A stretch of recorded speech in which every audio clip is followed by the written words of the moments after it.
All right. Hello again, Avengers, and welcome to another exciting daily vlog. This daily vlog number, I think it's 203 now. It's nonsense. So, today, interesting thing came up on my Facebook feed. First things first, hate Facebook. Vehemently despise it. I basically just don't use it anymore and haven't for years. The only things that I do on Facebook is one of my friends still updates stuff from their life on Facebook, and so I follow to see the cool stuff that they're doing. And for the most part, that's it. And then if I'm really, really bored, I will sometimes just scroll my Facebook feed just to see if anything interesting is going on. And that's where I think my lack of use of it has been to my benefit. If anyone is unaware, Facebook makes the vast majority of their money off of ads and selling your personal data.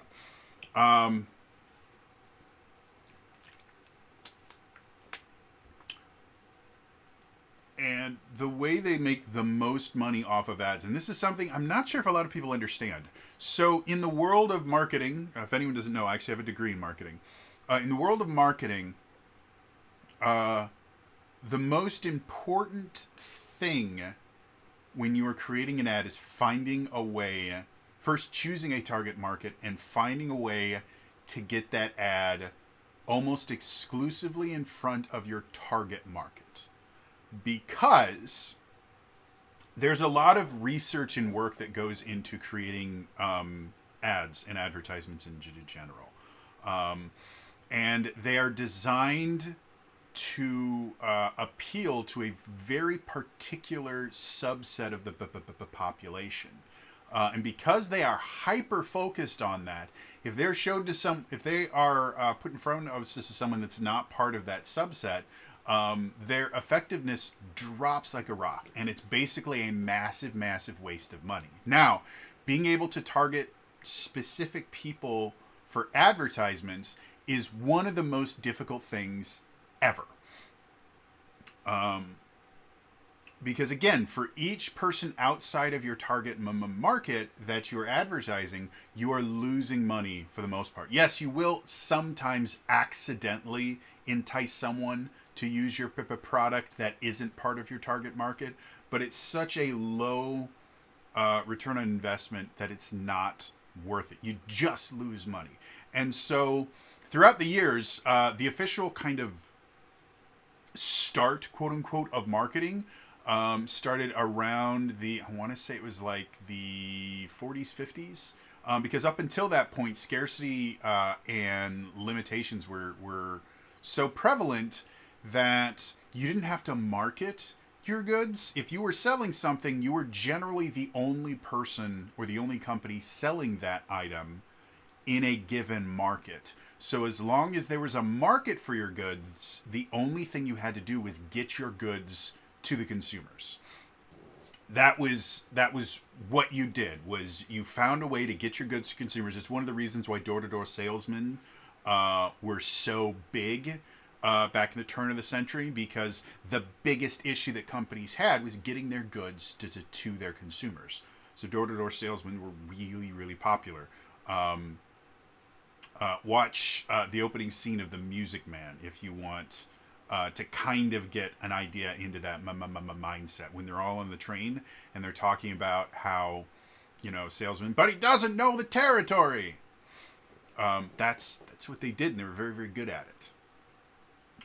So, getting back to the whole purpose of this, one of the ways that, and this is not just Facebook, this is Facebook, Twitter, YouTube, Twitch, the random website you went to look up the solution to that puzzle that's been annoying you in the video game you're playing, all of these.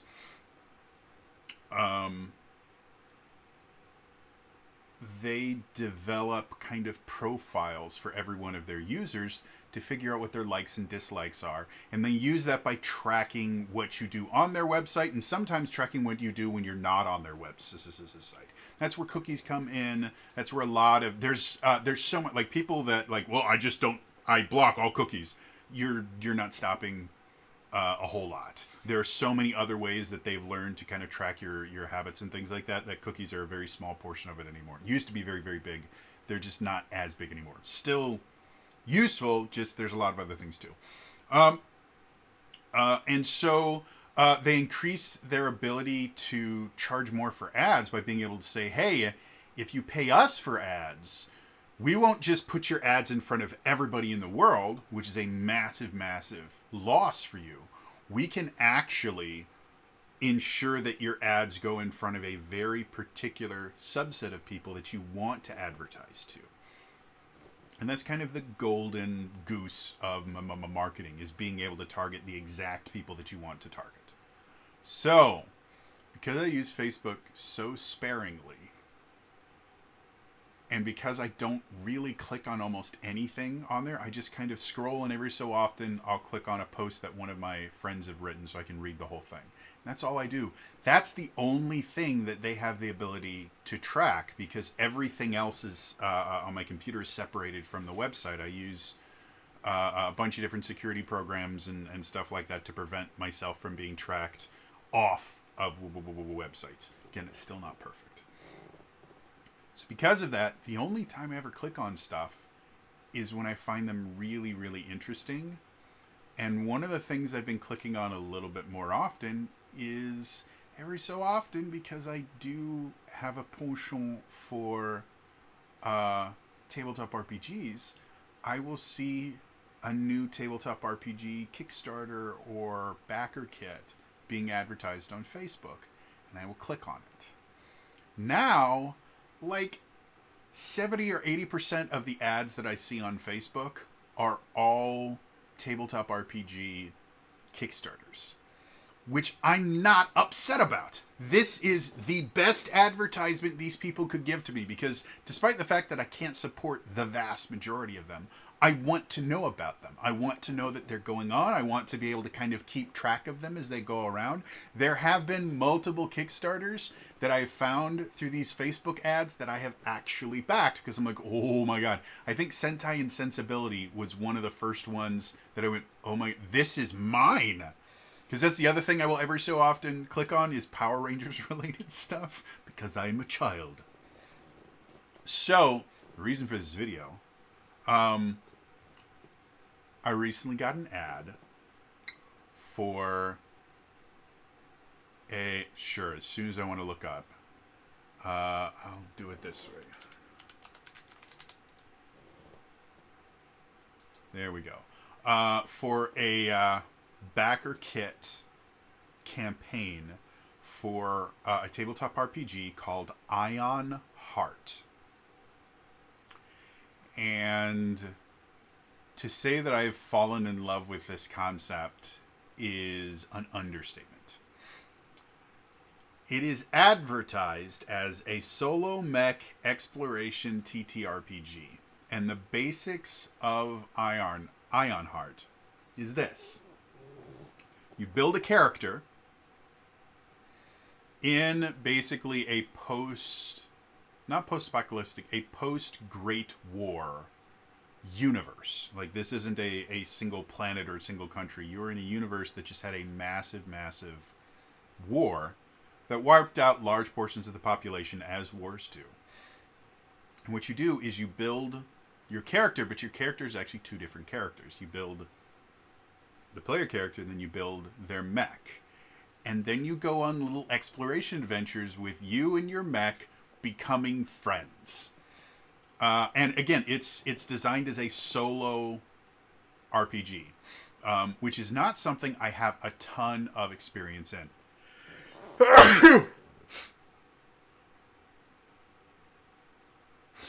Sorry. Excuse me. I have recently been awakened to the idea that there are what are called solo RPGs, which technically I didn't realize I had played a solo RPG years ago. There was, when I was a young kid, back when Star Wars The Phantom Menace was still real big. By the way, just FYI, when Star Wars The Phantom Menace came out, my family and I saw it 7 separate times in theaters. We brought all our friends to see it. I love The Phantom Menace. I think it's a phenomenal movie. I hate all the hate that it gets for it. Is it The Empire Strikes Back? Absolutely not. And were there some questionable choices in there? Absolutely. But overall, the movie is phenomenal. I love it. Anyway, so way back then, there was this book series where it looked like a regular chapter book, but as you read it, you would be asked to roll and you'd have a little character sheet. And I didn't realize I was playing an RPG. I just thought it was like a more advanced version of a Choose Your Own Adventure, which were some of my favorite books when I was a kid. I loved Choose Your Own Adventure. They were so much fun.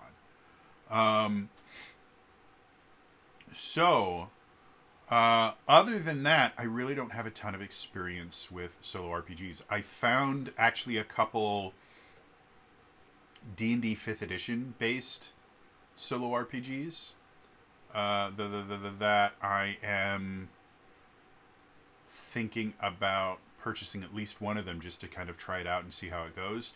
I've been actually considering running a series either on my YouTube channel or my Twitch channel where the only thing I do is I play through one of these solo RPGs and kind of record it so that other people can kind of experience it with me. So I find the idea of a solo tabletop RPG fascinating. And now there is this solo mech exploration TTRPG called Ironheart that, for whatever reason, has just unlocked something in me. Like, everything about this I think is wonderful. The art style gives me very strong, almost kind of Steven Universe vibes, but even softer,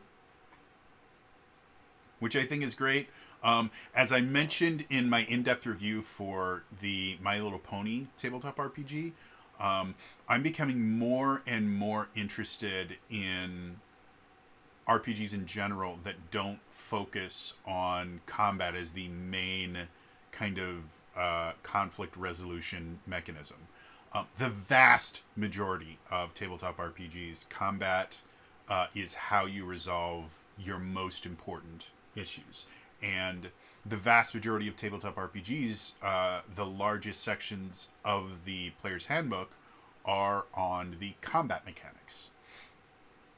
So having an RPG where the main focus is not on combat and where they will intentionally leave combat vague, to go, yeah, let the combat kind of go out as much as you want. That's not why we're here. Combat's going to happen, but our real focus is we want to do this. To me, it's such a refreshing approach to tabletop RPGs. And to be perfectly honest, it's the kind of media that I tend to enjoy consuming. Like, if anyone's familiar with the Stargate franchise, the first movie with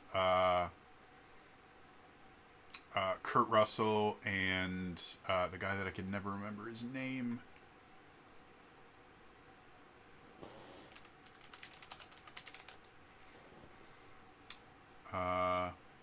Where is it? James Spader, that's his name. James Spader, who's a brilliant, brilliant actor. It was an action movie with a little bit of comedy in it. Go to Stargate SG-1. It was an sci-fi action TV show with a little bit of comedy in it. Go to Stargate Atlantis. It was a sci-fi action series with a little bit of kind of a survival bend to the first season, and exploration kind of bend to it. They were all great. I love them. But then Stargate Universe came out. Stargate Universe, I think, was the lowest rated and shortest of the Stargate series. SG-1, I think, went on for 10 seasons and had 3 movies. Atlantis went on for 5 seasons, no movies. Universe only went on for 2 seasons, and they ended it on an incredible cliffhanger.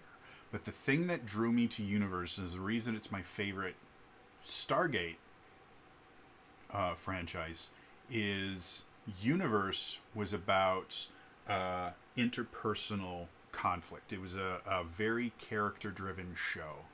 Ming Na was on it, or Ming Na Wen was on it, and she's absolutely brilliant in almost everything that she does. Um, uh, what is his name? I'm just going to look it up.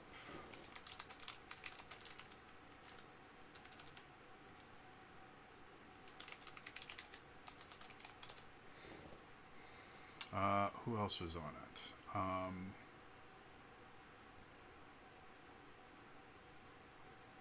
Elise Levesque was on it, who's absolutely brilliant. Hasn't done a ton of stuff since then. Where's the big guy that I know?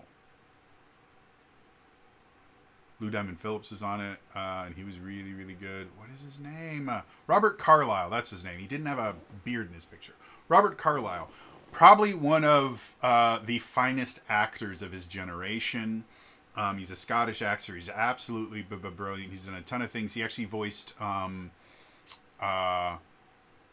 it Gabriel? But he voiced the main character in the Lords of Shadow series, and he did it absolutely brilliantly.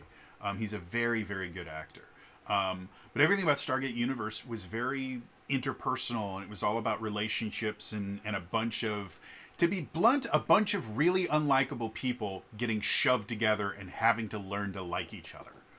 And a bunch of people with just massive personality issues, and a few people who were like certifiable sociopaths, if not psychopaths.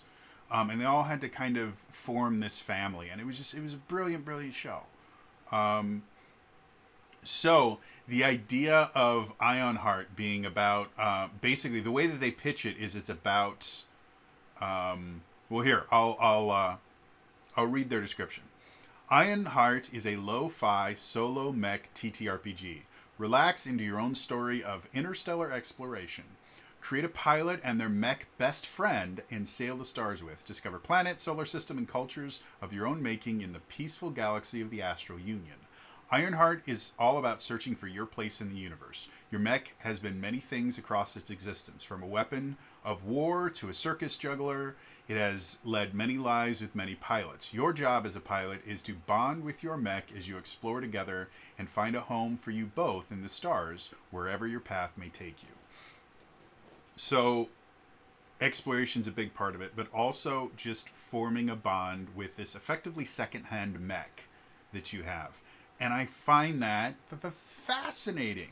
I can't wait to see how it goes. It looks like it's a strictly D6 system, which I'm fine with.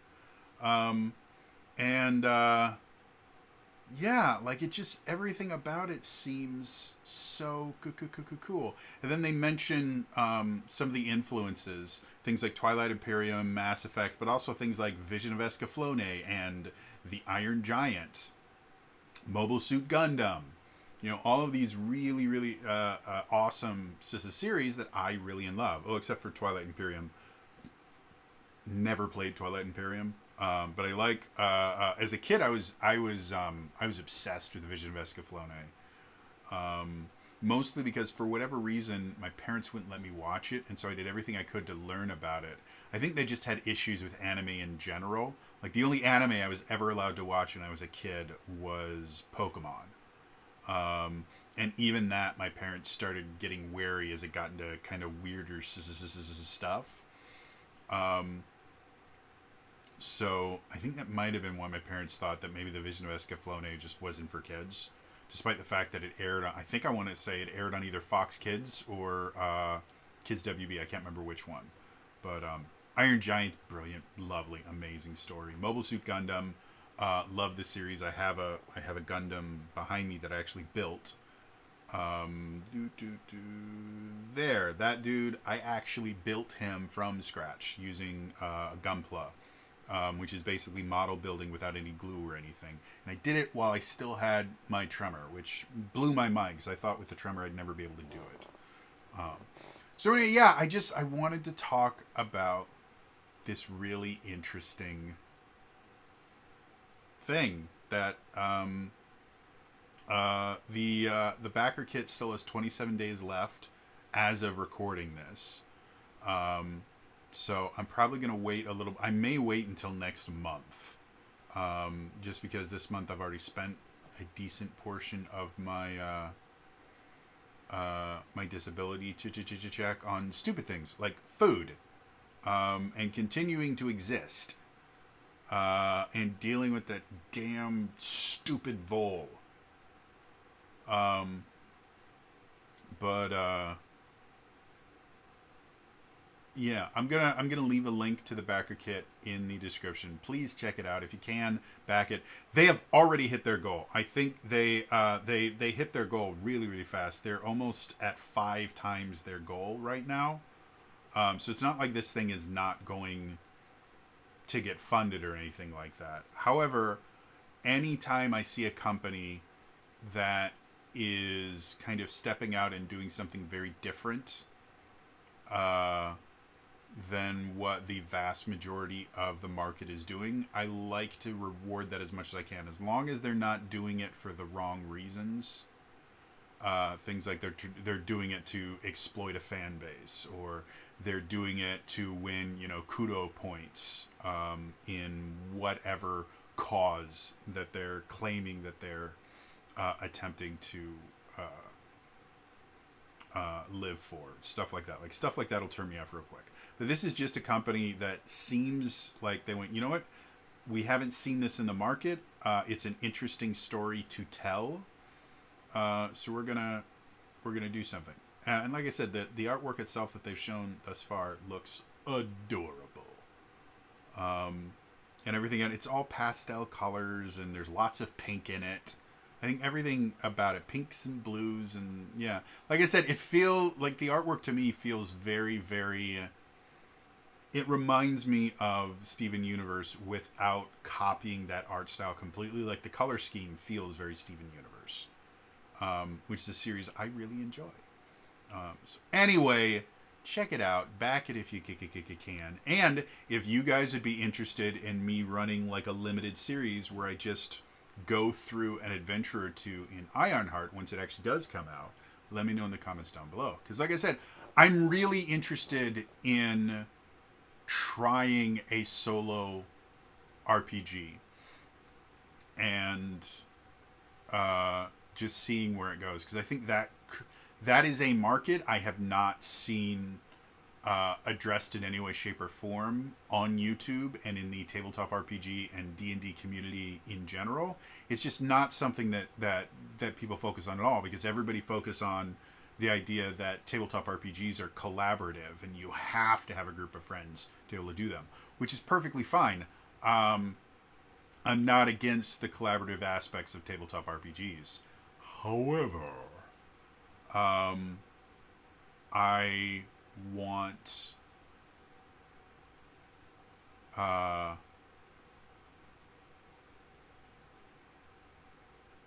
I don't want tabletop RPGs to be kind of gate-kept behind the idea of, if you don't have at least 3 or 4 friends that are willing to commit an awful lot of time to this hobby and a decent amount of money, then you're just not allowed to play tabletop RPGs.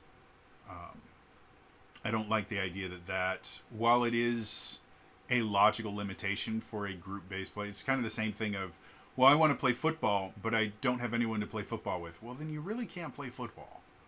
You can play a football video game, but football is a team sport. So I'm 100% understanding that there are some limitations, but the idea of these like solo RPGs, I think, is a nice. They can be used as a really great infection vector, and for those of us that have issues getting a group together, they can be nice little. I can't think of the word. They can be nice replacements for a full game when you just physically can't do it for whatever reason. So. Yeah, that's all. Like I said, I find this idea really fascinating. And again, this company looks like they're doing something cool. And I like to highlight companies that are doing cool things in the TTRPG space. So anyway, check out the backer kit. Back if you can. If you can't, share it around. I'd love to see these people. They asked for, I think it's 10,000 British pounds, because they're a UK-based company. I love to see them hit 100,000, 200,000, 300,000 pounds, because that's not an impossible goal for a tabletop RPG Kickstarter. I love seeing groups like this rewarded for doing something interesting. So, anyway, it's all for me today. I will see you guys next time. All right, bye bye.